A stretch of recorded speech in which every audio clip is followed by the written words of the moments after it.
What's up, y'all? This your boy Super Charm coming back again with another gameplay video. And this time around, y'all, I wanted to showcase Resident Evil's latest installment to the franchise, and in my opinion, the best Resident Evil game to date.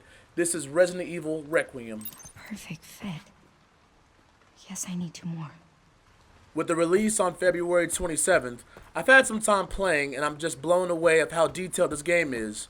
From the zombies' behavior showing us what they did before their ultimate demise, to the first and third person gameplay. This is the first time in the franchise's history that allows the player to switch between first and third person within the menu. Me personally, I prefer first person because I feel like I'm more immersed in the environment, and it also provides a more fearful experience.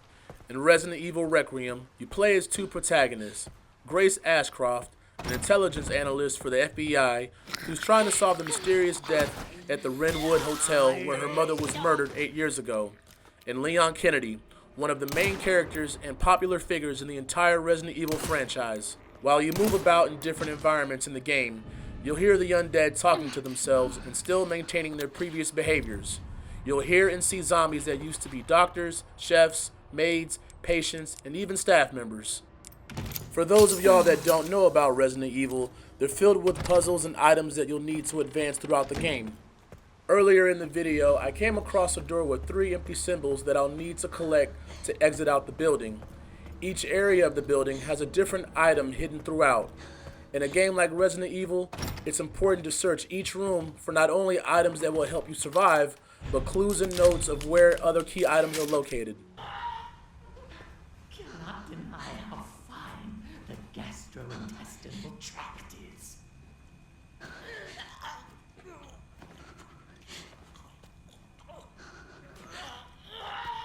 The front teeth go deep in the heart, perhaps.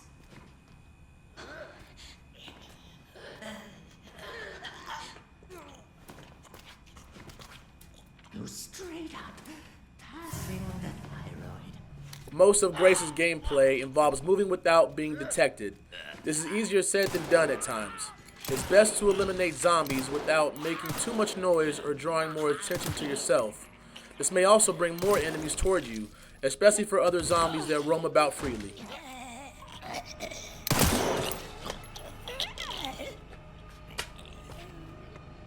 Items such as this injector help you eliminate zombies in a more discreet way. This item allows you to sneak up behind the target to inject and destroy him instantly. You'll see how this works here shortly. It's also good practice to inject zombies you've already killed so they won't resurrect later if you have to backtrack to a previous area you've already searched. Sometimes shooting zombies just isn't enough. You'll have to melee attack them to buy yourself some time. Grace will usually push the zombie, while Leon will use his hatchet or will kick him. An icon will also appear on the zombie to indicate whether you can inject or melee attack.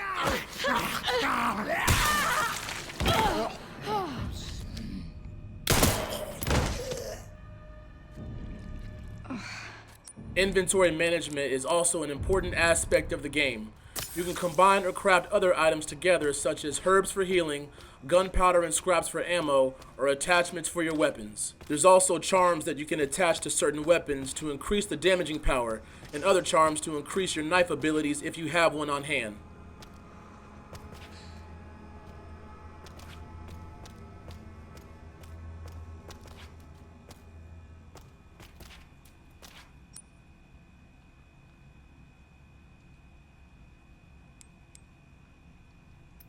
Oh, God. As I mentioned earlier about the different kind of zombies you'll experience in the game, each zombie will portray what they used to do in their previous life. In this example, this zombie was a staff member and was in charge of monitoring the lights in the hallways. We can use this to our advantage and sneak up behind them to inject them.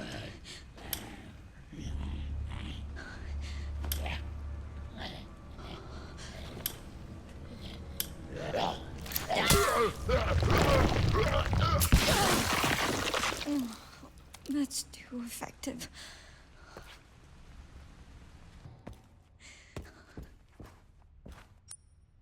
Resident Evil Requiem and the entire franchise has always had an array of puzzles for the player to solve. Some puzzles are easier than others, but nothing without repetition. Most puzzles will present items that you'll need to advance in the game. This includes maybe having access to a different area on the map or unlocking a previous location that you've already explored.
It's also good to collect lockpicks so you can unlock drawers, cabinets, and doors to obtain bonus ammo, treasures, and other key items.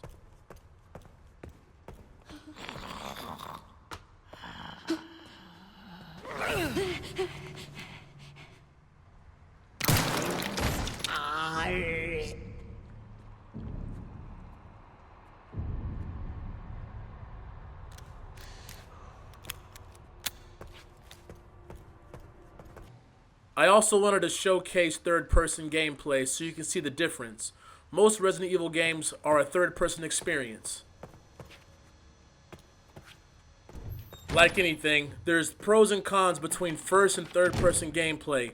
With third-person, you're able to peek around corners. You're also able to see what's around you.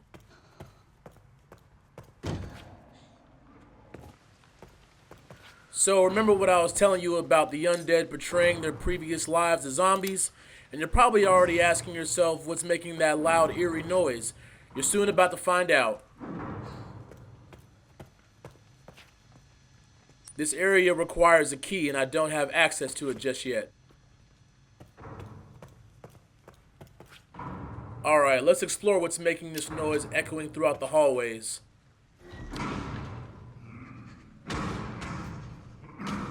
Like I was explaining earlier in the video, stealth and moving without being detected is a cornerstone of Grace's gameplay. Now, since I am in third person, I can actually see the zombie that's moving about in the kitchen.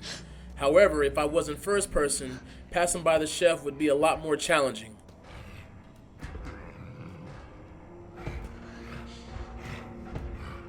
This isn't your normal zombie. You're gonna have to time his movements to get past him. And in this situation, third-person camera view is the better option.